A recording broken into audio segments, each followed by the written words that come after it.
সম্মানিত রূপায়ণ টাউনবাসী কেমন আছেন? আমরা আল্লাহ পাকের দরবারে শুকরিয়া আদায় করছি যে আল্লাহ রাব্বুল আলামিন আজকে রূপায়ণ টাউনবাসীর উদ্যোগে প্রথমবারের মতো অত্র এলাকায় একটি ওয়াজ মাহফিলের আয়োজন করার তৌফিক দিয়েছেন। সকলেই বলি আলহামদুলিল্লাহ। আমরা দোয়া করি এই আয়োজনকে সফল করতে যারা অর্থ, সময়, শ্রম বা প্রশাসনিক সহযোগিতা দিয়ে আমাদেরকে ধন্য করেছেন, আল্লাহ রাব্বুল আলামিন তাদের দুনিয়াতেও যেন খায়ের করেন, আখিরাতেও যেন আল্লাহ পাক তাদেরকে মাফ করে দেন। আমিন। আমরা আল্লাহ পাকের কাছে দোয়া করি আল্লাহ রাব্বুল আলামিন যেন এরকম আয়োজন প্রতি বছর করার তৌফিক আল্লাহ পাক আমাদেরকে দান করেন, বলি আমিন। আলোচনা তো অনেক শুনলেন, আমি আর কি বলবো? কিছু বলবো? কি বিষয়ে বলবো বলেন? আচ্ছা, আমি নিজের মতো করে কিছু চিন্তা করেছি। ইনশাআল্লাহ কথাগুলো আপনাদের ফায়দা দিবে ইনশাআল্লাহ তাআলা। আমরা আল্লাহর কাছে দোয়া করি আল্লাহ পাক যেন আলোচনা শুনে বুঝে আমল করার তৌফিক দান করেন। পৃথিবীতে একটাই মজলিস আছে, তার নাম ওয়াজ মাহফিল বা দ্বীনের মজলিস, যেখানে মানুষকে টাকা দিয়ে আনতে হয় না, যেখানে মানুষ দ্বীনের প্রতি মহব্বতই চলে আসে। এই যে মানুষগুলো দূর দূরান্ত থেকে এসেছেন, কাউকে কি অর্থের প্রলোভন দেয়া হয়েছে? খাবার দেয়া হবে এরকম প্রলোভন দেয়া হয়েছে? ক্ষমতার কোনো প্রলোভন দেয়া হয়েছে? আপনারা এসেছেন এখানে আল্লাহ এবং তার রাসূলের কথা শুনতে, দ্বীন ইসলামের প্রতি মহব্বতে, আল্লাহ এবং তার রাসূলের টানে। আমরা দোয়া করি আল্লাহ পাক আজকের এই মজলিসে উপস্থিত শ্রোতা এবং বক্তা সকলকে আল্লাহ রাব্বুল আলামিন তার রহমতের চাদরে ঢেকে নিন, বলি আমিন। রাসূলুল্লাহ সাল্লাল্লাহু আলাইহি ওয়াসাল্লাম বলেছেন, যখন একটা কওম এভাবেই দ্বীনের কিছু কথা শোনার জন্য, জানার জন্য, কোরআন এবং সুন্নাহর আলোচনা শোনার জন্য, জানার জন্য একত্রিত হয়, আল্লাহ রাসূল সাল্লাল্লাহু আলাইহি ওয়াসাল্লাম বলেছেন তাদের উপর আল্লাহ পাকের রহমত বা দয়া এটা বর্ষিত হতে থাকে, সাকিনা বা প্রশান্তি নাজিল হতে থাকে। নবীজি আরো বলেছেন এই পুরো জায়গাটা তখন আল্লাহ পাকের রহমতের ফেরেশতারা ঘিরে নেন, বলি সুবহানাল্লাহ। কোনো সন্দেহ নাই যে আজকে এই রূপায়ণ, এই পুরো টাউনকে আল্লাহ পাকের রহমতের ফেরেশতারা ঘিরে আছেন ইনশাআল্লাহ, কিন্তু আমরা তাকে দেখতে পাচ্ছি না। আমরা কোনো কিছুকে চাক্ষুষ না দেখলেই যে তার অস্তিত্ব নাই এমনটা নয়, আমাদের দৃষ্টির সীমা খুব নগণ্য। রাসূল সাল্লাল্লাহু আলাইহি ওয়াসাল্লাম বলেছেন, যখন ফজরের ওয়াক্ত হয় তখন তোমরা শুনবে মোরগ ডেকে ওঠে। ডেকে ওঠে না? নবী সাল্লাল্লাহু আলাইহি ওয়াসাল্লাম বলেছেন, মোরগ কেন ডেকে ওঠে তোমরা কি জানো? সাহাবীরা বলছেন, আল্লাহ এবং তার রাসূল ভালো জানেন। নবী সাল্লাল্লাহু আলাইহি ওয়াসাল্লাম বলছেন, এই মোরগ আল্লাহ পাকের রহমতের ফেরেশতাদেরকে দেখতে পারে, বলে সুবহানাল্লাহ। অতএব তোমরা তখন এই দোয়া পাঠ করো, আল্লাহুম্মা ইন্নী আসআলুকা মিন ফাদলিক। কি দোয়া? আল্লাহুম্মা ইন্নী আসআলুকা মিন ফাদলিকা। এই দোয়াটা পড়বেন সকালবেলা। তো যে রহমতের ফেরেশতা একটা মোরগ দেখতে পাচ্ছে, আমি দেখতে পাচ্ছি না, তাহলে আমার দৃষ্টির সীমাবদ্ধতা জানান দিচ্ছে একটা মোরগ। আবার আমাদের সবার দেহে আছে আত্মা বা রূহ। নবীকে প্রশ্ন করা হয়েছিল, ইয়াসআলুনাকা আনির রূহ, তারা তোমাকে রূহ বা আত্মা সম্পর্কে জিজ্ঞেস করে। কুল রূহু মিন আমরি রাব্বি, বলে দাও রূহ বা আত্মা হচ্ছে তোমার রবের আদেশ মাত্র। ওমা উতিতুম মিনাল ইলমি ইল্লা কলিলা, এই রূহ সম্পর্কে তোমাদেরকে বেশি জ্ঞান দেয়া হয় নাই। আমরা ঘুমাই, আমাদের দেহ থেকে আত্মা প্রস্থান করে সাময়িকভাবে, আমরা কিন্তু আত্মাকে দেখতে পারি না।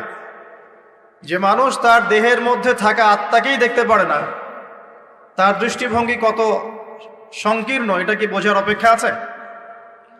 এই গেল আমাদের দৃষ্টি সীমাবদ্ধতা। তাই ফেরেশতারা এই জায়গায় ঘিরে রেখেছেন, এটা আমরা বিশ্বাস করবো ইনশাআল্লাহ তাআলা। আর আমাদের সবার সাথেই দুজন করে ফেরেশতা আছেন। কয়জন ভাই? আর একটা করে শয়তান আছে। কয়টা শয়তান?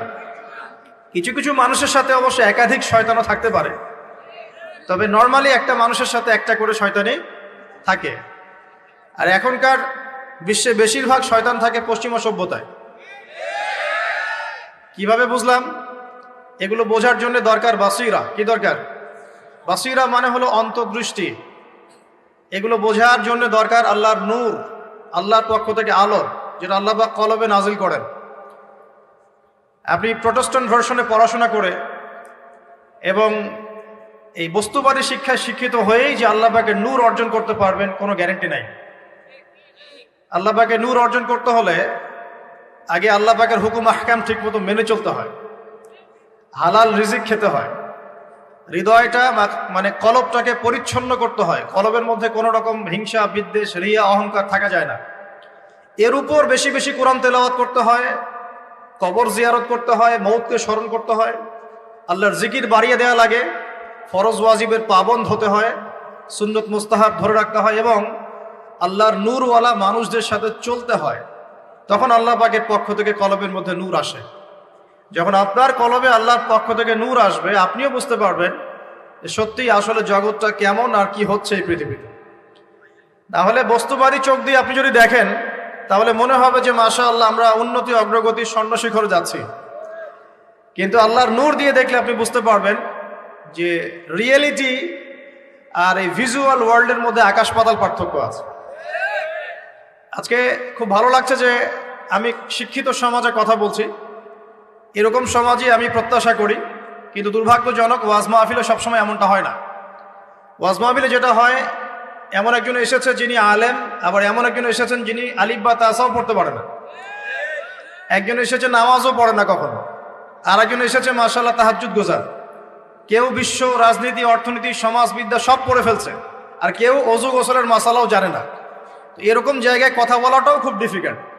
আমি কোত্থেকে শুরু করব, কোথায় শেষ করব, এটা ভাবতেই আমার 1 ঘন্টা সময় লাগে। এই কারণে বাথরুমে যে সময়টা দেই, এই সময়টাও কাজে লাগানোর চেষ্টা করি। বাথরুমের সময়টাতে বসে বসে অনেক কিছু ভাবা যায়, তাই না? ওই সময়টাও কাজে লাগাতে হবে। এটা হয়তো হাসছেন, কিন্তু আমি অনেক লেকচার বাথরুমে রেডি করেছি, পড়াশোনা করেছি টেবিলে, এই জিনিসটাকে মাথায় গুছিয়েছি বসে বসে। একসাথে অনেকগুলো কাজ হচ্ছে, আপনাকে প্রোডাক্টিভ হতে হবে। গোসল করতে করতে লেকচার রেডি হচ্ছে, ওযু করতে করতে লেকচারের ফেসগুলো রেডি হচ্ছে, রেফারেন্সগুলো রেডি হচ্ছে। তো এটা আল্লাহ শুকরিয়া, আলহামদুলিল্লাহ, আজকে আমি একটা শিক্ষিত সমাজের সাথে কথা বলছি। এই কারণে আলোচনার স্কেলটা উঁচু হবে ইনশাআল্লাহ, এবং আলোচনার মূল ভাবটা আপনাদেরকে বুঝে নিতে হবে, কারণ সবকিছু সব জায়গায় বলা যাবে না। তো এখনকার বিশ্বের বেশিরভাগ শয়তান কোন দিকে আছে, এটা বিশ্বাস করেন কি না? আলোচনা শেষে বুঝতে পারবেন ইনশাআল্লাহ। এই বিশ্বটাকে নষ্ট করে ফেলছে কয়েকটা জিনিস। 1 নাম্বার বস্তুবাদিতা, মানে ম্যাটেরিয়ালিজম। বস্তুবাদিতা কি জিনিস? মানুষের জীবনের লক্ষ্য এই দুনিয়াকে করে নেওয়া, বাড়ি, গাড়ি, টাকা পয়সা, স্ট্যাটাস। একটা ফ্ল্যাট কিনেছি, আমার লাইফ সাকসেস। ফ্ল্যাট কিনেছি, একটা আরেকটা লাগবে। কবে আমি এই সিটির একটা ফ্ল্যাটের মালিক হব, কবে আমি একটা বিল্ডিংয়ের মালিক হব, কবে আমি একটা ভালো জব পাবো, কবে আমি একটা বড় গাড়ি কিনবো। এক্স করোলা কিনেছি, চলছে না, বিএমডাব্লিউ লাগবে। বাজাজ সিটি 100 গাড়ি চালাচ্ছি, চলবে না, আমার কি লাগবে? R15 লাগবে। একটা ব্যবসা খুলেছি, ভালোই চলছে, না হচ্ছে না, আরেকটা লাগবে। একটা প্রজেক্ট চলছে না, আরেকটা লাগবে। এতটুকু ক্ষমতা পেয়েছি, আমি সন্তুষ্ট হচ্ছি না, আরো লাগবে। এই যে চাই চাই আরো চাই, এই যে দুনিয়া দুনিয়া এবং দুনিয়া, এই কনসেপ্টটার নাম হচ্ছে বস্তুবাদিতা। বর্তমান পুরো বিশ্বটা দাঁড়িয়ে আছে এখন এই বস্তুবাদিতার উপরে। এই ছোঁয়াটা আগে পশ্চিমা সভ্যতায় ছিল, আস্তে আস্তে এই ছোঁয়াটা পুরো বিশ্বে লেগে গেছে। এখানে কিন্তু কনস্ট্রাকশন করা বা দুনিয়াবী ক্ষেত্রে উন্নতি করাটা দোষের কিছু নয়, বরং মুসলিমদের হাতেই সমস্ত সভ্যতা গড়ে উঠেছে, এটাই সত্য। কিন্তু যখন এই বস্তুবাদিতা আমাদেরকে পরকাল ভুলিয়ে দিবে, সমস্যা তখনই। আমার কথা কি বুঝতে পারছেন কিনা? বিল্ডিং করতে কোনো সমস্যা নেই, ফ্ল্যাট কিনতেও কোনো সমস্যা নেই, ব্যবসা করতে কোনো সমস্যা নেই, বিএমডাব্লিউ চালান আপনি, কোনো সমস্যা নেই। কিন্তু এগুলো যদি আপনাকে পরকাল ভুলিয়ে দেয়, দুনিয়ার পূজায় ব্যস্ত রাখে, তখন সমস্যা। দুর্ভাগ্যজনক হচ্ছে আমরা এখন এই পূজায় মোটামুটি লিপ্ত হয়ে গেছি, ইচ্ছায় হোক অনিচ্ছায় হোক।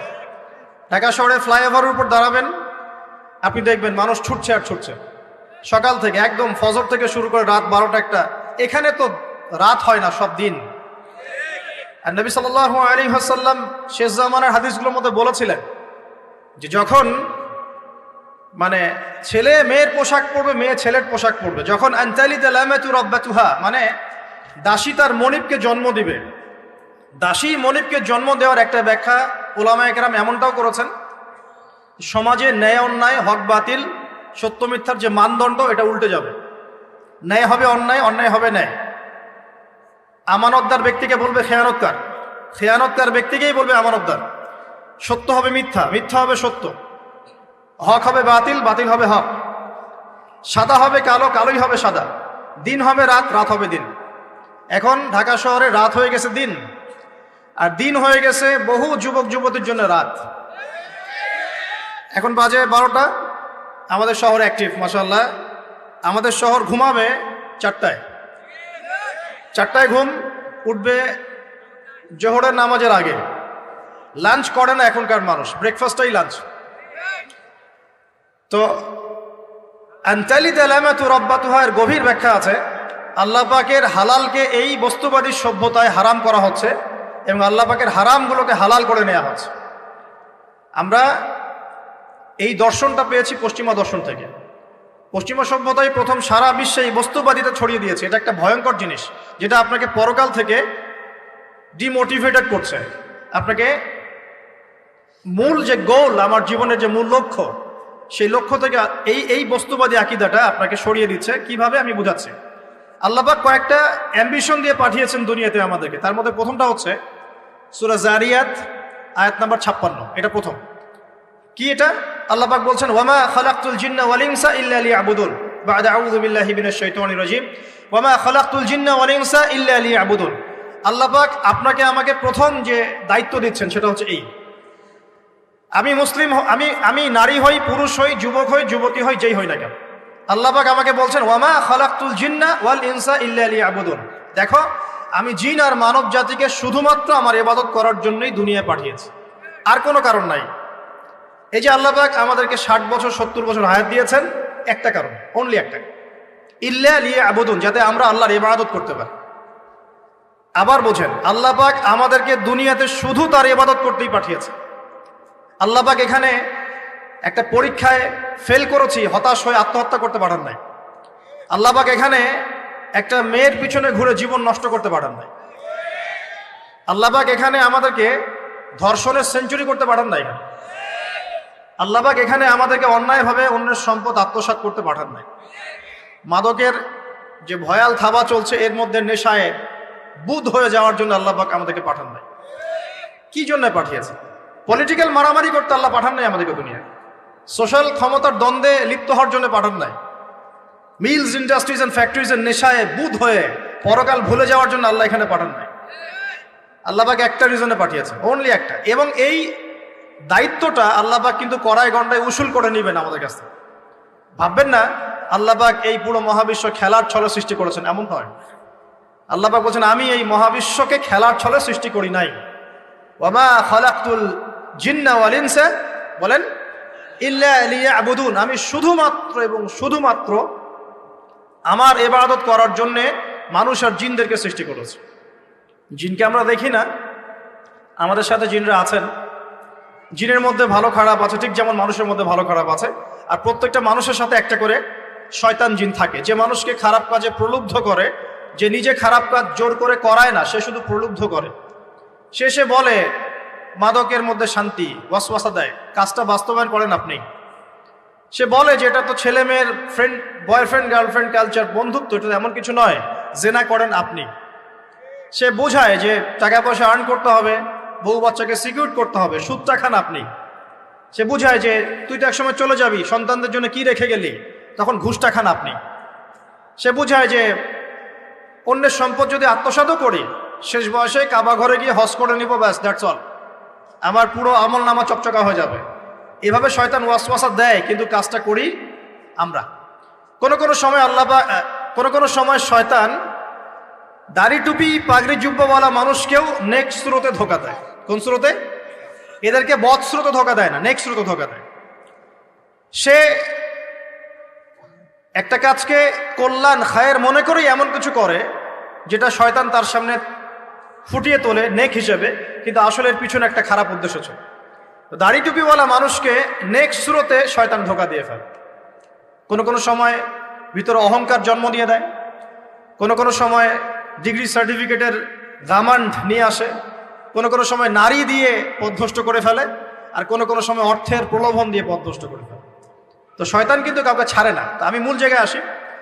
প্রথম যে জিনিসটা এই বিশ্বটাকে ধ্বংস করছে এটা হলো বস্তুবাদিতা, যেটা আমাদের এই সমাজের মধ্যে এখন রন্ধ্রে রন্ধ্রে ঢুকে গেছে। আমি বলছি বারবার, স্ট্যাটাস অর্জন করতে কোনো সমস্যা নেই, কিন্তু যদি এই স্ট্যাটাস আমাকে আমার পরকালীন গোল থেকে সরিয়ে দেয় তখনই সমস্যা। কারণ মৌত কাউকে ছাড়বে না, কবরও কাউকে ছাড়বে না, কিয়ামতের মাঠও কাউকে ছাড়বে না। আর আল্লাহ পাকের সামনে আমাদের সবাইকে ইন্ডিভিজুয়ালি হিসেব দিতে হবে, একজন একজন করে, একজন একজন করে। এমন নয় 10 জন আসবে, তারপর 10 জন, তারপর 10 জন। নো, আব্দুল্লাহ তুমি আসো, আব্দুর রহমান তুমি আসো, এই মোহাম্মদ তুমি আসো, এই দাউদ তুমি আসো, একজন একজন করে, একজন একজন করে। সো এই জিনিসটা যদি আমার মাথায় থাকে তাহলে আমি কিন্তু বস্তুবাদী হতে পারবো না। আমি বলছি দুনিয়া আমার প্রয়োজন। আল্লাহ পাক কি বলেছেন? এই দুনিয়া হচ্ছে সিজনুল লিল মুমিন। নবীজি বলছেন আর দুনিয়া সিজনুল লিল মুমিন, দুনিয়া মুমিনদের জন্য কারাগার। কারাগার মানে যেখানে আমি স্বতন্ত্র স্বাধীন নই। এখানে প্রশাসন অনেক ভাই বোন আছেন, তারা জানেন কারাগার কি জিনিস, আর যারা 2-1 বার যাওয়া আসা করেছে ওরা জানে কি জিনিস। এখানে আপনার কোনো ব্যক্তি স্বাধীনতা নাই। আপনি আপনার ইস্তেঞ্জা করবেন, শিশি যেতে পারবেন না, আপনি পারমিশন নিতে হবে, তারা নিয়ে যাবে, তারপরে যেতে পারবেন, তাও হ্যান্ডকাপ পরিয়ে। দুনিয়া সিজনুল লিল মুমিন, দুনিয়া মুমিনদের কারাগার। এখানে আপনি খেতে পারবেন না, খাবার আসবে তারপর খাবেন, ঘুমাতে পারবেন না, যখন ঘুমানোর আদেশ দিবে তখন ঘুমাতে পারবেন, তাও কতক্ষণ ঘুমাবেন তাও ফিক্স করা। মানে কারাগার মানে কি? যেখানে আপনার ব্যক্তি স্বাধীনতা চলে না, যেখানে আমি চলবো একটা সিস্টেমের আওতায়। এখন নবীজি বলছেন দুনিয়াটাই হচ্ছে কারাগার। তাহলে এই দুনিয়ায় কেমন করে আমি প্রবৃত্তির দাসত্ব করতে পারি? কেমন করে আমি আল্লাহকে ভুলে নামাজ বাদ দিতে পারি? কেমন করে জাকাত সেই কবে ফরজ হয়েছে, মিল ইন্ডাস্ট্রিজ ফ্যাক্টরিজ করেছি, জাকাত দেই না। রমজান মাস যায় আসে যায় আসে যায় আসে, রোজাও রাখি না, তারাবি পড়তে পারি না। কোরআন আমার সামনে মানুষ তেলাওয়াত করে, কোরআন আমার ঘরে পড়ে আছে, শেলফের উপরে ধুলাও আছে, শেলফের উপরে কোরআন ধুলাওয়ালা, ধুলো মাখা। কোরআন পড়ার তৌফিক হয় না, নবীর হাদিসগুলো চর্চা করার তৌফিক হচ্ছে না, ইসলামিক বইপত্র পড়তে পারি না। এই কারাগারের জীবনে বসি আমি একটা মেয়ের পিছনে দৌড়াচ্ছি, মাদক খাচ্ছি, জেনা করছি, কোনো সময় ধর্ষণ করছি, কোনো সময় সুদ খাচ্ছি, ঘুষ খাচ্ছি, দুর্নীতি করছি, এই কারাগারের জীবনে বসেই, যেখানে আমার কোনো ব্যক্তি স্বাধীনতা নাই।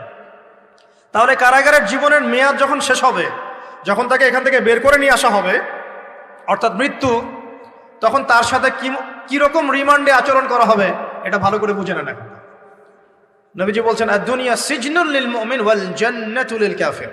কাফেরদের জন্য, মুশরিকদের জন্য এই দুনিয়াটা হচ্ছে জান্নাত। জান্নাত মানে কি? যা ইচ্ছা তাই করতে পারবেন। জান্নাত মানে কি? আপনি চাচ্ছেন আল্লাহ আমি এখন একটা খামর চাই, শরাব আপনার সামনে হাজির, চিন্তা করার সাথে সাথে। জান্নাত মানে কি? আল্লাহ আমি আপনাকে দেখতে চাই, আল্লাহকে আপনি দেখতে পারবেন। জান্নাত মানে কি?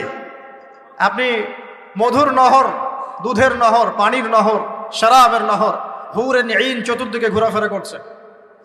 একজন নিম্নমানের জান্নাতি, মানে সবচেয়ে শেষের দিকে যারা জান্নাতে যাবে, তাদের সাথেই 2 জন করে হুরুন ঈন, আহাল পরিবার তো আছেই, গিলমান পানপাত্র নিয়ে চারপাশে ঘোরাফেরা করো।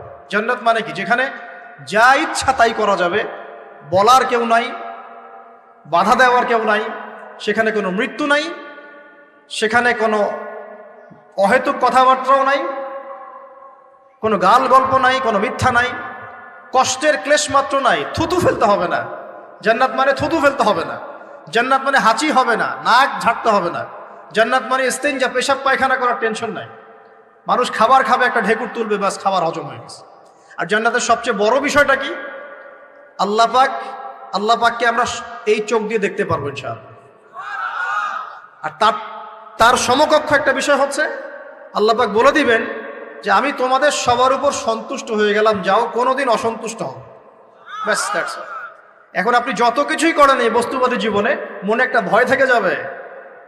আপনি বিশ্ব নেতা হয়েছেন, বড় শিল্পপতি হয়েছেন, পলিটিশিয়ান হয়েছেন, ইকোনমিস্ট হয়েছেন, মনে একটা ভয় থেকে যাবে যে মরতে আমাকে হবে, আল্লাহ আমাকে ধরবেই, হিসেব আমাকে দেওয়া লাগবেই, কবরে আমাকে একাই যাওয়া লাগবেই, আমাকে কিয়ামতের মাঠে দাঁড়াতে হবে আল্লাহর সামনে। মনে একটা ভয় কাজ করে, যদিও বাইরে মানুষ দেখায় যে কোনো ভয় নাই। মানুষ বাইরে অভিনয় করে, মানুষ সমাজের মানুষের সাথে বাইরে একটা অভিনয় করে। কোনো কোনো ক্ষেত্রে আমরা নিজেরাই নিজেদের সাথে অভিনয় করি। কথা সাহিত্যিক হুমায়ুন আহমেদের নাম শুনেছিলেন? শুনেছেন? ইন্তেকাল করেছেন। একটা সময় ছিল আমরা স্কুলে পড়তাম, কলেজে পড়তাম, মাঝে মাঝে টুকটাক এ ধরনের কিতাব বইপত্র পড়া হয়েছে। হিমু, মিসির আলী এইসব পড়া হয়েছে। শরৎচন্দ্র, বঙ্কিমচন্দ্র, রবীন্দ্রনাথ, নজরুলের কবিতাগুলো, ইভেন শেক্সপিয়ার, অ্যাডাম স্মিথ সহ, যিনি অর্থনীতির জনক। যাই হোক, তিনি তার বইয়ের মধ্যে লিখেছিলেন যে এই পুরো দুনিয়াটা হচ্ছে অভিনয়ের মঞ্চ। কথা সাহিত্যিক তিনি বলছেন তার মতো করে, এই পুরো দুনিয়াটাই অভিনয়ের মঞ্চ, আর আমরা সবাই নিজ নিজ জায়গায় অন্যের সাথে অভিনয় করছি। কোনো কোনো ক্ষেত্রে আমরা নিজেরা নিজেদের সাথে অভিনয় করছি। তিনি বলছিলেন আমরা সবাই অভিনেতা, আর সবচেয়ে বড় অভিনেতা হচ্ছে পলিটিশিয়ানরা, কারণ তাদেরকে অনেক বড় মঞ্চে অভিনয় করতে হয়। এটা আমার কথা না, হুমায়ুন আহমেদের কথা, পড়ে দেখেন তো। আল্লাহ পাক পাঠিয়েছেন তার ইবাদত করতে, আর এই বস্তুবাদী জগৎ আমাদেরকে ভুলিয়ে দিল কিভাবে? কয়েকটা প্রলোভন দিল। প্রথম প্রলোভন হচ্ছে টাকা, তারপরে জীবনে কি করব প্রতিষ্ঠিত হওয়ার চিন্তা, তারপরে চাই চাই আরো চাই এই একটা আকীদা দর্শন, তারপরে আমার স্ত্রী সন্তান আহাল পরিবারের কি হবে, আর আরেকটা দর্শন আছে, এটাকে বলে চারবাক দর্শন। এবং দুঃখের সাথে বলতে হয় আমাদের রবীন্দ্রনাথ ঠাকুর কিন্তু এই দর্শনের মানুষ ছিলেন। চারবাক কিরকম? তার কবিতা পড়লে দেখবেন লিখা আছে, দুহাতে যা পাও হাত পেতে নাও, দুহাতে যা পাও হাত পেতে নাও, বাকির খাতা শূন্য থাক, বাকির খাতা শূন্য থাক। ঠিক চারবাক দর্শন, যেটা ফিলোসফি পড়েছেন, এখানে অনেক টিচারও আছেন আমি জানি, তারা এই কথাগুলো বুঝবেন। চারবাক দর্শন কেমন? ঋণ করে ঘি খাও, ঋণ করে ঘি খাও, যতদিন বাঁচবে সুখে বাঁচবে, এটা হলো চারবাক দর্শন। তো দুহাতে যা পাও হাত পেতে নাও, বাকির খাতা শূন্য থাক, মিল আছে না? ঋণ করে হলো ঘি খান, যেভাবে হোক ঘি খান আপনি, মানে ঋণ করে হলো ঘি খান, যতদিন বাঁচবেন সুখে বাঁচবেন। তাহলে এই দর্শনগুলো বস্তুবাদী না? বুঝতে পারছেন কিনা? ম্যাটেরিয়ালিজম, বস্তুবাদিতা, মানে আপনি চোখের সামনে যা দেখছেন এই দুনিয়া, যেভাবে হোক অর্জন করে নেন, বাকির খাতা শূন্য থাক। ইসলামিক কনসেপ্ট এ টোটাল ডিফারেন্ট কনসেপ্ট। ইসলামের ঈমান, আকীদা, ইসলাম, পরকাল, মুহাম্মদ সাল্লাল্লাহু আলাইহি ওয়াসাল্লামের আদর্শ সম্পূর্ণ ডিফারেন্ট। আমরা বলি কি, এই দুনিয়াতে আমরা মুসাফির, দুনিয়াতে আমরা কি মুসাফির, কে কতদিন থাকবো কোনো ঠিক নাই। নবীজি বলছেন, হে আব্দুল্লাহ বিন ওমর, তুমি দুনিয়াতে মুসাফিরের মতো থাকো, সকালবেলা উঠলে সন্ধ্যার অপেক্ষা করো না, সন্ধ্যাবেলা হলে সকালের অপেক্ষা করো। দর্শনের মধ্যে কত পার্থক্য না, আকাশ পাতাল পার্থক্য না? এখন যদি এই বস্তুবাদী দর্শন দিয়ে আপনি চলাফেরা করেন, তাহলে তো আপনার লাইফের অ্যাম্বিশন হবে একটা ফ্ল্যাট, আর ওটা এনি হাও আপনাকে অ্যাচিভ করতে হবে, legal way or illegal way, আপনাকে অ্যাচিভ করতেই হবে, অ্যাচিভ করতেই হবে, যেহেতু আপনার মোটিভটা হচ্ছে ম্যাটেরিয়ালিজম, বস্তুবাদিতা। আর নবী সাল্লাল্লাহু আলাইহি ওয়াসাল্লাম কি বলছেন? সকালে ঘুম থেকে উঠলে সন্ধ্যার অপেক্ষা করো না, সন্ধ্যাবেলায় থাকলে সকালের অপেক্ষা করো না। তুমি দুনিয়াতে মুসাফিরের মতো থাকো, তোমার যতটুকুতে দুনিয়া চলে যায় এতটুকুতে সন্তুষ্ট থাকো। নবীজি আরো বলছেন, তুমি কখনো উপরের দিকে চোখ দিয়ে হেঁটো না, রাস্তায় যখন হাঁটবে উপরের দিকে দেখো না। লা তানজুরু ইলা মান হুয়া আসফালা মিনকুম, যারা তোমাদের উপরে আছে ওদের দিকে দেখো না, বরং তুমি দেখো যে তোমার নিচে কারা আছে। আবার বলছি, নবীজি বলছেন, তোমরা হাঁটবে যখন রাস্তায় চলাফেরা করবে, তোমাদের উপরের দিকে দেখবে না যে তোমাদের উপরে কারা আছে, অলওয়েজ দেখবা তোমাদের নিচে কারা আছে, তোমাদের চেয়ে খারাপ কারা আছে। এক ভাইকে আপনি দেখবেন আপনি সুস্থ, তার হাত নাই। আরেক ভাইকে দেখবেন আপনি সুস্থ, তার চোখ নাই। এক ভাইয়ের পা প্যারালাইজড হয়ে গেছে, এক ভাইয়ের বডি প্যারালাইজড, একজন হার্টের রোগী, একজন ডায়াবেটিসের রোগী। আপনি সুস্থ আছেন, অথচ ওই ওই ব্যক্তির অনেক টাকা পয়সা আছে, আপনার নাই। এখানে কে ধনী বলেন দেখি, আপনি না সে? আপনার সুস্থতা আছে। আরেক ভাইয়ের অনেক বড় বড় ফ্ল্যাটস, কিন্তু আপনার এতটুকু নাই, ছোট্ট একটা বাসা। আপনার কষ্ট লাগে, আমারও যদি এমন হতো। ওই বাসায় গিয়ে দেখলেন যে ইন্টারনালি সে ব্যক্তি সুখে নাই, তার পরিবারে অশান্তি, হৃদ্যতা, ভালোবাসার বন্ধন নাই, আপনার পরিবারে আছে। একটা রিক্সাওয়ালা সারাদিন রিক্সা চালিয়ে 500-1000 টাকা আর্ন করে বাসায় চলে গেল, গিয়ে বাসা আলু ভর্তা, ডিম ভাজা, ডাল দিয়ে ভাত খাচ্ছে, সুখে আছে দিব্যি, বউয়ের সাথে গল্প করছে, চাঁদ দেখছে। আর সেই তো কবে আপনি ওয়াইফ কিনে চাঁদ দেখেছেন ঠিক নাই। আপনি টাকা অর্জন করার নেশায় বছরের পর বছর স্ত্রী থেকে দূরে আছে, দেখারই সৌভাগ্য হয় না। আসলে সুখ কাকে বলে? সুখটা কি জিনিস? ঢাকাবাসীকে সুখ বোঝানো দরকার। সুখটা কি জিনিস? সুখটা হচ্ছে ইন্টারনাল পিস। যখন আপনি বা আমি নিজেকেও বলছি, যখন আমরা আল্লাহকে পাবো, আল্লাহ পাকের ইবাদতের মধ্য দিয়ে, রাসূলের সুন্নতের মধ্য দিয়ে অল্পে তুষ্ট থাকতে পারবো, যা আছে এতে শুকরিয়া আদায় করব, আপনার চেয়ে সুখী মানুষ দুনিয়াতে কেউ নাই, কেউ নাই দুনিয়াতে। কিন্তু বস্তুবাদিতা আপনাকে এই আকীদা ও আদর্শ থেকে সম্পূর্ণ ডিমোটিভেট করে দিবে। আপনাকে খালি চাই আরো চাই। ওই যে দু হাতে যা পাও হাত পেতে নাও, বাকির খাতা শূন্য থাক। আর আমাদের দর্শন, দু হাতে যা পাও হাত পেতে নাও না, বরং দুনিয়াতে যতটুকু পাও এতটুকুতে সন্তুষ্ট থাকো, বাকির খাতা শূন্য থাক না, বাকির খাতা পূর্ণ হোক। মানে পরকালটা বাকির খাতা না, পরকালের বাকির খাতাটা পূর্ণ হোক। প্রয়োজনে দুনিয়ার সব চলে যায় যাক, প্রয়োজনে দুনিয়ার সব যদি চলেও যায় যাক, তারপরে বাকির খাতা কি হোক? পূর্ণ হোক। এটাই আল্লাহ রাব্বুল আলামিন সূরা আ'লার মধ্যে বলছেন, বাল তুসিরুনাল হায়াতাদ দুনিয়া, তোমরা এই দুনিয়ার জীবনটাকেই প্রাধান্য দিয়ে থাকো। ওয়াল আখিরাতু খায়রুন ওয়া আবকা, কিন্তু আখিরাত হচ্ছে সবচেয়ে উত্তম এবং চিরস্থায়ী। তো প্রিয় ভাই এবং বোনেরা যারা আলোচনা শুনছেন, আজকে আমাদের প্রথম সবক হওয়া উচিত দুনিয়ার নেশায় আমরা না পড়ি। আল্লাহ পাক আমাদেরকে তৌফিক দান। এর মানে এই না আমরা দুনিয়ার প্রোগ্রেসে যাব না, অবশ্যই যাব, আমরা অবশ্যই যাব। পুরো নেশন, জাতিগতভাবেই আমাদেরকে এই ওয়ার্ল্ডের সমকক্ষ তো হতে হবে, হবে কি না? আমরা কি ওয়ার্ল্ডের সমকক্ষ হতে পেরেছি? আপনাদের কি মনে হয় যে মিলস, ইন্ডাস্ট্রিজ, ফ্যাক্টরিজ, সেতু, ফ্লাইওভার এইগুলো করলেই মনে হয় যে ওয়ার্ল্ডের সমকক্ষ হওয়া যায়?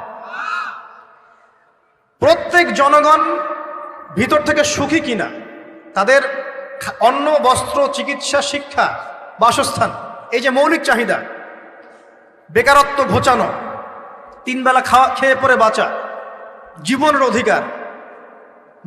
অধিকার, সিকিউরিটি, এই জিনিসগুলো আমাদের নিশ্চিত হচ্ছে কিনা, এটা হচ্ছে আপনার উন্নতির মানদণ্ড। উন্নতির মানদণ্ড কি? আমরা এখন যেখানে আছি না, 1776 সালে অ্যাডাম স্মিথ তার চেয়ে আগের জায়গায় ছিল। 1776 সালে অ্যাডাম স্মিথ একটা বই লিখেছেন, তার নাম হচ্ছে যে দি ওয়েলথ অফ নেশন, এই কিভাবে একটা রাষ্ট্রের ওয়েলথ ফাংশন করে। ওই 1776 সালে তিনি যে চিন্তাগুলো করেছেন, এখন পর্যন্ত আমরা সেই চিন্তা বাস্তবায়ন করতে পারি নাই। 1776 সালের চিন্তা, কিন্তু ওই চিন্তা বাস্তবায়ন করেছে পশ্চিমারা। পশ্চিমা সভ্যতা যেটা আপনি দেখছেন দাঁড়িয়ে আছে, এই একটা বইয়ের উপর দাঁড়িয়ে আছে। যেমন একটা এক্সাম্পল দিই, আলোচনাটা কঠিন হয়ে যাবে, অন্যদিকে যাব। আমরা মনে করি যে অর্থনীতি আমরা নিয়ন্ত্রণ করব, ঠিক আছে, অর্থনীতির পুরো বিষয়গুলো আমরা নিয়ন্ত্রণ করে আমরা সমৃদ্ধি নিয়ে আসবো। আসলে বিষয়টা কি জানেন? অর্থনীতির নিজের একটা ফ্লো আছে, ও নিজেই নিজেকে নিয়ন্ত্রণ করে, এবং তার উপর একটা ইনভিজিবল হ্যান্ড থাকে, অদৃশ্য হাত, যেটা আমরা বলি আল্লাহ রাব্বুল আলামিন। আল্লাহ রাব্বুল আলামিন এই পুরো অর্থনীতিকে নিয়ন্ত্রণ করে। আমরা যখন সেটাকে ইন্টারফেয়ার করতে যাব, তখন ইকোনমি কলাপস করে যাবে। এই যে করছে কলাপস। আরো ব্যাপার আছে, শুধু ব্যবসা, অর্থনীতি, এক্সপোর্ট ইম্পোর্ট, এগুলোকে তিনি জাতির মানদণ্ড বলতেন না। তিনি বলতেন যতক্ষণ পর্যন্ত জাতির প্রত্যেক ব্যক্তির মধ্যে এথিক্স না আসবে, নীতি যতক্ষণ পর্যন্ত না আসবে, আপনি করাপশন থামাতে পারবেন না। তাই হয়েছে না? শুধু ব্যবসা না, আদর্শ কতটুকু আছে? এই যে আপনি দেখছেন বিভিন্ন জায়গায় ভেজাল খাবার খাওয়াচ্ছে, ওদেরকে টাকার অভাব আছে? ওদের টাকার কিন্তু অভাব নাই। নেম ফ্রেমের কোনো ঘাটতি আছে? এস্টাবলিশড বিজনেস, তাহলে কেন আপনাকে ভেজাল খাওয়াবে? কারণ তার মধ্যে এথিক্স নাই, নীতি নাই। এই জন্য জাতির প্রত্যেক সদস্যকে, মানে প্রত্যেক জনগণের প্রত্যেককেই আগে নীতিগত শিক্ষা দেওয়া উচিত। আর এই কাজটাই করে ইসলাম, বলে সুবহানাল্লাহ। এই এথিক্স এবং নীতি শেখায় কে? ইসলামের চেয়ে সার্বজনীনভাবে এবং যুগোপযোগীভাবে কেউই এথিক্স শেখাতে পারবে না। কাগজে কলমে অনেকে অনেক কথা বলতে পারে, প্র্যাকটিক্যালি শেখাবে কে? ইসলাম। এখন বলতে পারেন তাহলে মুসলিমদের মধ্যে দুর্নীতি কেন, মুসলিমদের মধ্যে কেন এই সমস্যাগুলো হয়? উত্তর একটাই, ওই যে স্যার বলে গেলেন, আমি বিভিন্ন ওয়াজে যে এক এক জায়গায় এক এক কথা বলে। উত্তরটা কি? উত্তরটা হচ্ছে যে কোরআন এবং সুন্নাহর সঠিক যে শিক্ষাটা আছে, এই শিক্ষাটা আমরা অনেকেই বাস্তবায়ন করতে পারছি না। এটা আমাদের ব্যর্থতা। এটা কাদের ব্যর্থতা? এটা আমাদের ব্যর্থ। এখানে আমাদের ব্যক্তি স্বার্থ থাকতে পারে, এখানে আমার জ্ঞানের স্বল্পতা থাকতে পারে, আমার ভিতরে অহংকার থাকতে পারে, বা আমি অল্প শিক্ষিত হতে পারি, এবং এমন হতে পারে আমার জ্ঞানটা যুগোপযোগী না। ইসলামিক জ্ঞান আমার মধ্যে আছে, কিন্তু কিভাবে এই জ্ঞান দিয়ে ওয়ার্ল্ডকে ডিল করবো এই জ্ঞানটা আমার মধ্যে নাই। এই কারণে আমরা হয়তোবা ইসলাম কোরআন সুন্নাহ হাতে থাকার পরেও এই সমস্যাগুলো ফেস করছি। প্রথম সমস্যা হচ্ছে বস্তুবাদিতা। আল্লাহ পাক আমরা সবাইকে, যারা আলোচনা শুনছে, দুনিয়ার প্রেমিক হওয়া থেকে বাঁচাক বলি আমি। দুনিয়ার প্রেমিক না, প্রেমিক হবো কার? আল্লাহর আখিরাতে। কতটুকু দাম আছে দুনিয়ার? আল্লাহ পাক বলছেন একটা মাছির পাখার সমানও না। একটা মাছির পাখার কি দাম আছে আপনার কাছে? আল্লাহ পাক বলছেন পুরো দুনিয়ার দাম আমার কাছে যদি একটা মাছির পাখার সমান হতো, তাহলে এই দুনিয়াতে কোনো কাফের মুশরিক পানি পান করতে পারতো না। তার মানে এই দুনিয়াতে যা করো করো, আমার তো কোনো দামই নাই দুনিয়ার। কালকেই তো আমি দুনিয়া ধ্বংস করব। আর ওই যে দুই জাতির কথা বললাম, জিন এবং মানব জাতি, আপনারা সূরা আর রহমান পড়বেন। রহমান নামটা অনেক ব্যাপক, দয়াময়ের নাম, তার মানে আল্লাহ পাক মার্সিফুল, মোস্ট মার্সিফুল। কিন্তু এই সূরা আর রহমানেই একটা ভয়ঙ্কর আয়াত আছে, কি? সানাফরুগু লাকুম আইয়ুহাস সাকলান। হে মানুষ এবং জিন, হে মানুষ এবং জিন, শীঘ্রই আমি তোমাদের দুইটা জাতিকে ডিল করার জন্য ফারেক হচ্ছি, অপেক্ষা করতে থাক। মানে আল্লাহ পাক কুল্লু ইয়াউমিন হুয়া ফি শাআন, মানে আল্লাহ পাক কি করেন? সব সময় তার কাজে ব্যস্ত আছেন। মহাবিশ্বের তো গ্রহ নক্ষত্র গ্যালাক্সির অভাব নাই, মাখলুকের কোনো অভাব নাই। আল্লাহ পাক প্রত্যেকটা মুহূর্তেই তার কাজে ব্যস্ত আছেন, তার কাজে শানে ব্যস্ত আছেন। কিন্তু এই ব্যস্ততা থেকে ফারেক হবেন কাদের জন্য? মানুষ আর জিনের জন্য। সুবহানাল্লাহ, মানুষ আর জিনের জন্য। আল্লাহ পাক বলেন সানাফরুগু লাকুম আইয়ুহাস সাকলান। দাঁড়াও, দুনিয়ার মধ্যে এইসব করে বেড়াচ্ছ, তোমাদের দুই জাতির জন্য আমি অচিরেই ফারেক হব ইনশাআল্লাহ। ওইটাই হলো কিয়ামতের দিন। যদি ওই দিনটা আমরা মাথায় রেখে চলি, ইনশাআল্লাহ আমরা কেউ বস্তুবাদী হব না ইনশাআল্লাহ। আল্লাহ পাক আমাদের সবাইকে দুনিয়া মুসাফিরের মতো থাকার তৌফিক দান করুন। আমরা উন্নতি করব, অবশ্যই অগ্রগতি করব, আমরা সবকিছুই করব, কিন্তু দুনিয়ার পূজায় ডুবে যাব না। এটা একটা বড় চ্যালেঞ্জ। মানে মধ্যমপন্থী থাকতে হবে, না একদম গোলালু মার্কা আর না চরমপন্থী, মাঝামাঝি থাকার চেষ্টা করতে হবে। আল্লাহ তৌফিক দান করুন। ঢাকাবাসীর জন্য এর চেয়ে বড় কোনো নসিহত হতে পারে না। আর ঢাকার মতো যত মানে সিটিজ, মেগা সিটিজ আছে সারা ওয়ার্ল্ডে, তাদের জন্য এটাই প্রথম নসিহত, বস্তুবাদিতা ত্যাগ করতে হবে। বস্তুবাদিতা। আল্লাহ পাক আমাদের সবাইকে বাকির খাতা পূর্ণ করার তৌফিক দান করুন। এখন একটা লক্ষ্য পেলাম, কি জন্য দুনিয়া এসেছি? আল্লাহর ইবাদত করার জন্য। এখন অনেকে ভুল বুঝে প্রশ্ন করতে পারে, তাদের জ্ঞানের স্বল্পতা। আমি ওদেরকে দোষারোপ করব না, কারণ আমাদের শিক্ষার সমস্যা আছে। আমরা তো সবার মাঝে ইসলামিক সার্বজনীন শিক্ষা দিতে পারছি না। এ কারণে অনেকে প্রশ্ন করতে পারে, তাহলে কি সারা জীবন আল্লাহ বিল্লাহি করতে হবে? আমি কি সারা জীবন তাসবিহ তাহলিল জিকির আজকার নামাজি পড়ে বেড়াবো? তাহলে এটা হলো তার ভুল বুঝ। এই আয়াত সম্পর্কে ভুল ব্যাখ্যা। সঠিক ব্যাখ্যাটা কি? সঠিক ব্যাখ্যা হচ্ছে সূরা হাশরের 7 নম্বর আয়াত। কত নম্বর? সূরা হাশর 7 নম্বর আয়াত। আল্লাহ পাক বলেন, ওয়ামা আতাকুমুর রাসূলু ফাখুযুহু।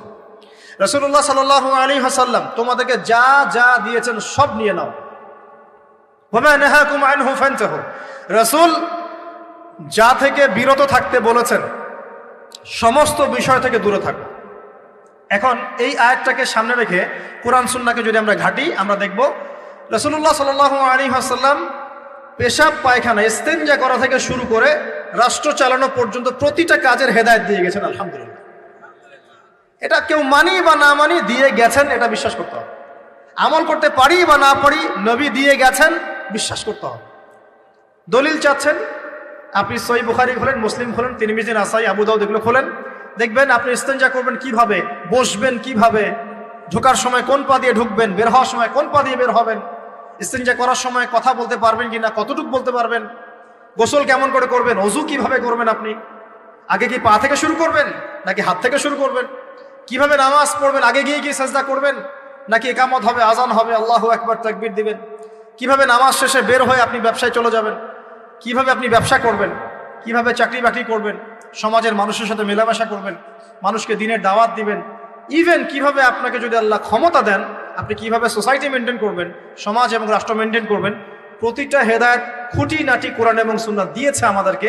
এই বিশ্বাস আগে রাখতে হবে। এই বিশ্বাস না রাখলে কেউ মুসলিম হতে পারবে না। I am very sorry to say, এই বিশ্বাস না করলে কেউ মুসলিম হতে পারবে না। আগে বিশ্বাস, তারপরে কাজ করতে পারেন কিনা সেটা পরের ইস্যু। এবং আমি বলে দিচ্ছি, এই যুগে আপনি 100% পারবেন না। সিম্পল, এই যুগে আপনি 100% পারবেন না, এটা স্বাভাবিক। কারণ এই পুরো বিশ্বটা তো ইসলামাইজড না। পুরো বিশ্ব কি ইসলামাইজড? বরং পুরো বিশ্বটা কুফরের উপর আছে। কিসের উপর আছে? পুরো ওয়ার্ল্ডটাই কুফরের উপর আছে, পুরো ওয়ার্ল্ডটাই। একটা এক্সাম্পল দিয়ে আমি প্রমাণ করতে পারি, একটা এক্সাম্পল খালি। আল্লাহ পাক বলছে সূরা মুলক, রাতের বেলা পড়তে হয় না সূরা মুলক? রাতের বেলা সূরা মুলক পড়তে হয়। যে পড়বে তার কবরের আযাব হবে না ইনশাআল্লাহ। কবরের আযাব থেকে আল্লাহ পাক তাকে বাঁচাবেন ইনশাআল্লাহ। সূরা মুলক তেলাওয়াত করতে হবে রাতের বেলা। এই সূরার প্রথম আয়াতে আল্লাহ বলেছেন তাবারাকাল্লাযী, বরকতময় সেই আল্লাহ, বিয়াদিহিল মুলক, যার হাতে পুরো মহাবিশ্বের ক্ষমতা। কার ক্ষমতা? তাবারাকাল্লাযী বিয়াদিহিল মুলক, বরকতময় সেই আল্লাহ যার হাতে পুরো মহাবিশ্বের ক্ষমতা, সার্বভৌমত্ব। ক্ষমতার বাংলা কি বলতে পারি আমরা? এটাকে ইংরেজিতে আপনারা কি বলেন? আপনারা বলেন সভারেন্টি। কি বলেন? সভারেন্টি বিলংস টু আল্লাহ। এখানে সভারেন্টি বিলংস টু কি? আল্লাহ। কিন্তু এই পুরো বিশ্বের সার্বভৌমত্বের মালিক কি এখন আল্লাহ বাকি আছে? মানুষ নিজের হাতে নিয়ে নিয়েছে। কথা বুঝতে পারছেন না? পুরো বিশ্বে আল্লাহর সার্বভৌমত্ব চলে এখন, মানুষের সার্বভৌমত্ব চলে এখন। তো পুরো ওয়ার্ল্ডটাই কুফরের উপর আছে না? বিশ্বটাই কুফরের উপর। এখন বাদ দেন, এই ওয়ার্ল্ডে আপনি 100% ইসলাম ডিল করতে পারবেন না, সিম্পল। কিন্তু আগে বিশ্বাস করেন যে একদম টয়লেট থেকে শুরু করে আসমান পর্যন্ত সবকিছুই হেদায়েত কোথায় আছে? কোরআন সুন্নাহ আছে কি নাই? এখন মানতে পারি না, সেটা আলাদা ইস্যু। কেউ বিশ্বাস করেছে, মানতে পারে না, আল্লাহ তাকে মাফ করে দেবে ইনশাআল্লাহ। বিশ্বাস করেছি, মানতে পারিনি, আল্লাহ মানে বিশ্বাস করেছি, আমল করতে পারি নাই, হে আল্লাহ আমল করতে গিয়েছি, প্রতিবন্ধকতা পেয়েছি, সমাজ এমন ছিল না, বিশ্ব এমন ছিল না, আমি পারি নাই, আল্লাহ মাফ করে দাও। ইনশাআল্লাহ আল্লাহ মাফ করে দেবেন ইনশাআল্লাহ। কারণ আল্লাহ পাক বলেছেন, কারো আমল নামায় যদি শিরকের পাপ না থাকে, যে কোনো গুনাহ আল্লাহ যাকে ইচ্ছা মাফ করে দেবেন। আমল নামায় খালি শিরকের পাপ রাখা যাবে না, যে কোনো গুনাহ আল্লাহ যাকে ইচ্ছা মাফ করতে পারেন। বুঝাচ্ছি, মনে করেন একজন জেনা করেছেন, আল্লাহ মাফ করুন। ওই জেনাকার ব্যক্তি যদি বিনা তওবাতেও মারা যায়, তওবা করে নাই, বিনা তওবাতেও মারা যায়, কাল কিয়ামতের মাঠে আল্লাহ পাক তাকেও মাফ করতে পারেন। আল্লাহু আকবার। কিন্তু একজন ব্যক্তি শিরক করেছে, তওবা না করে মারা গেছে, আল্লাহ তাকে মাফ করবেন। এখন শিরকের পাপ ছাড়া যে কোনো পাপ আল্লাহ মাফ করবেন ইনশাআল্লাহ। সো আগে আকীদা পোষণ করি যে হ্যাঁ, কোরআন সুন্নাহয় সবকিছুর সমাধান আছে আলহামদুলিল্লাহ। এখন আমি আমল করতে গিয়ে হয়তো পারছি না। এখন আমার বিশ্বাস চলমান বিশ্বের সাথে সাংঘর্ষিক হচ্ছে, এবং এই বিশ্বাসকে দমিয়ে দেওয়ার জন্যে কি করা হচ্ছে? এই বস্তুবাদিতার মতো আদর্শগুলো আপনার সামনে তোলা হচ্ছে। এখানে উত্তরটা কি? এখানে উত্তরটা হচ্ছে, দেখুন, ইবাদত মানে শুধুমাত্র নামাজ, রোজা, হজ, যাকাত নয়। ইবাদত মানে শুধুমাত্র নামাজ, রোজা, হজ, যাকাত নয়, বরং আমার জীবনের প্রতিটা সেক্টরই ইবাদত বলে কাউন্ট হবে যদি আমি সেই কাজটাকে নবীর সুন্নত অনুযায়ী করতে পারি। আমার কথা কি বুঝতে পারছেন? এই হলো ব্যাখ্যা, ওয়া মা খালাকতুল জিন্না ওয়াল ইনসা ইল্লা লিয়াবুদুন। আমি জিন আর মানুষকে শুধু আমার ইবাদত করার জন্যই সৃষ্টি করেছি। আপনার ইস্তেঞ্জা করাটা ইবাদত। সুবহানাল্লাহ। আমার ইস্তেঞ্জা করা কার প্রয়োজন? আমার না ইসলামের, না আল্লাহ পাকের? নাউজুবিল্লাহ। ইস্তেঞ্জা কার জন্য করি? আমার প্রয়োজন। আমাকে এখন ইস্তেঞ্জা করতে হবে, কষ্ট দিচ্ছে আমাকে। খাবার খাবেন, কার জন্য খাচ্ছেন? আমার জন্য নয় কি? আমার জন্য। আপনি ব্যবসা করছেন, কার জন্য? আমার জন্য, আমার স্ত্রী সন্তান, আমার পরিবারের জন্য। আপনি সমাজ চালাচ্ছেন কার জন্য? আপনার জনগণের জন্য। এখানে স্বার্থ কার? মানুষের না আল্লাহর? আমার স্বার্থে আমি এই সব কাজগুলো করব, নবীর সুন্নাহ অনুযায়ী করব, তাহলে দুনিয়াবি কাজগুলোতেও আল্লাহ পাক নেকি দিয়ে দিবেন ইনশাআল্লাহ। কেমন দুনিয়াবি কাজ? স্ত্রী সহবাস করা, স্ত্রীর সাথে ভালোবাসা, প্রণয় বিনিময় করা। আপনি স্ত্রীর দিকে তাকিয়েছেন, নেকি হয়েছে। স্ত্রীর হাতটা ধরেছেন, নেকি হয়েছে। স্ত্রীকে আদর করেছেন, নেকি হয়েছে। তার মুখের মধ্যে ভাত তুলে দিয়েছেন, নেকি হয়েছে। আপনার ছেলেকে আদর করে কোলে নিয়েছেন, নেকি হয়েছে। মা ছেলেকে দুধ পান করাচ্ছে, নেকি হচ্ছে। আপনি ভাইকে 5টা টাকা দিয়ে সহযোগিতা করলেন, নেকি হচ্ছে। একজন এসে বসতে পারছে না, জায়গা ছেড়ে দিলেন, নেকি হচ্ছে। ইভেন রাস্তায় হাঁটছেন, এক মুসলিম ভাইয়ের সাথে সাক্ষাৎ হলো, সালাম দিলেন, মুচকি হাসি দিলেন, নেকি হয়ে গেল। তাহলে আমরা কিভাবে বলতে পারি যে ইসলাম কি শুধু নামাজ রোজা হজ জাকাতকেই স্বীকৃতি দেয়, এগুলো করতেই দুনিয়াতে আসছি, নাকি সব কাজই ইবাদত? আমার আলোচনা কি কঠিন হয়ে যাচ্ছে? আমাদের জীবনের প্রতিটা কাজই ইবাদত, যদি সেটা রাসূল সাল্লাল্লাহু আলাইহি ওয়াসাল্লামের সুন্নাহ মতো করা হয়। 3টা জিনিস খেয়াল রাখতে হবে। কয়টা জিনিস ভাই? এক, সেই ইবাদত হতে হবে আল্লাহর সন্তুষ্টির জন্য। এই যে আমি স্ত্রীর মুখে ভাত তুলে দিচ্ছি, তার কাছ থেকে কিছু পাওয়ার আশায় নয়, আমি দিচ্ছি আল্লাহর সন্তুষ্টির জন্য। আমি যে একজন মুসলিম ভাইকে হাসি মুখে সাক্ষাৎ করলাম, ও আমাকে ভালো বলবে, পরে আমাকে হেল্প করবে, এমন এই জন্য নয়, আল্লাহ পাক সন্তুষ্ট হবেন তাই। আমি নামাজে দাঁড়িয়েছি, লোকে আমাকে ভালো বলবে এই জন্য দাঁড়াই নাই, দাঁড়িয়েছি কেন? যাতে আল্লাহ আমাকে কালকে কিয়ামতের মাঠে বাঁচাবে। আমি দাড়ি ছেড়ে দিয়েছি কেন? মানুষ আমাকে হুজুর বলবে তাই, এই জন্য নয়, বরং আল্লাহর রাসূলের সুন্নাত জীবিত করেছি, ইনশাআল্লাহ আমি 50 জন শহীদ সাহাবীর নেকি পাবো ইনশাআল্লাহ। কেন আমি টাকনুর নিচে কাপড় পরছি না? কারণ কি মানুষ আমাকে বলবে নতুন ফ্যাশন? না, আমি এই কারণে পড়ছি যাতে রাসূল সাল্লাল্লাহু আলাইহি ওয়াসাল্লাম কাল কিয়ামতের মাঠে এই সুন্নাহর উপর আমল করার জন্য আমার পক্ষে সুপারিশ করে। আমার ইবাদত, আমার পর্দা, আমার পরিবার, আমার ব্যবসা, আমার অর্থনীতি, আমার পলিটিক্স সবকিছু আল্লাহর জন্য করব, এই একটা হলো মূলনীতি ইবাদত কবুল হওয়ার। 1, 2, সেই আমলটা হতে হবে রাসূলের সুন্নাহ মোতাবেক, অন্য কোনো পদ্ধতিতে নয়। মনে করেন আমি একজন খুব বড় বুজুর্গ হয়ে গেছি, নাউজুবিল্লাহ, না আমরা এত বড় বুজুর্গ হয়ে যাই নাই, যে টাইটেলগুলো আপনারা দেন এগুলোর কোনো প্রয়োজনও নাই। এখন একজন বড় বুজুর্গ এসে যদি আপনাকে কোনো ইবাদতের পদ্ধতি শিখিয়ে দেয় যে এই পদ্ধতিতে ইবাদত করো, অনেক ভালো হবে, কিন্তু ওই পদ্ধতির সাথে রাসূলের এবং সাহাবীদের পদ্ধতির কোনো মিল নাই। মুখরোচক মনে হলো, দেখতে সুন্দর মনে হলো, এবং অনেক মানুষ তা করছে, এরকম দলিল থাকলেও সেই কাজটা করা যাবে না। কারণ কি? কারণ সেই কাজটা রাসূল সাল্লাল্লাহু আলাইহি ওয়াসাল্লামের সুন্নাহ মাফিক হয়নি। আল্লাহ রাসূল করেন নাই, সাহাবীরা করেন নাই, বাস আমি করব না, সিম্পল। ইমামরাও করেন নাই, পরবর্তী জেনারেশনের কেউই করেন নাই। এখন যত ভালো টাটকা মজা লাগুক, দেখতে সুন্দর লাগুক, বহু মানুষ করছে, এইসব দলিলে ইসলাম টিকবে না। আল্লাহ পাক বোঝার তৌফিক দান করুন। 1 নম্বর শর্ত আল্লাহর সন্তুষ্টির জন্য হতে হবে। 2 নম্বর রাসূলের পদ্ধতিতে হতে হবে। 3 নম্বর খুব ডিফিকাল্ট, 3 নম্বরটা বেশি ডিফিকাল্ট। প্রথম 2টা পার হয়ে গেলেও 3 নম্বরে গিয়ে আমরা আটকে যাচ্ছি আর কি। বলবো? রাগটা করবেন না তো? 3 নম্বর হচ্ছে রিজিক হালাল হতে হবে। রিজিক হালাল হতে হবে। পশ্চিমের আদলে গড়া এই পুরো বিশ্বের বেশিরভাগ মানুষের রিজিক এখন হারাম।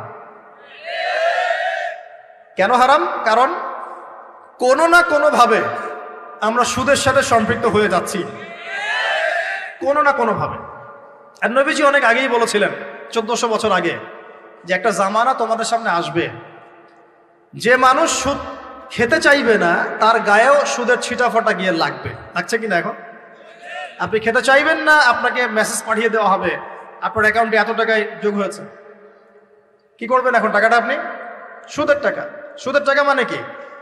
1 দিরহাম যে ব্যক্তি সুদ খেয়েছে সে যেন 36টা মেয়ের সাথে জেনার পাপ করেছে।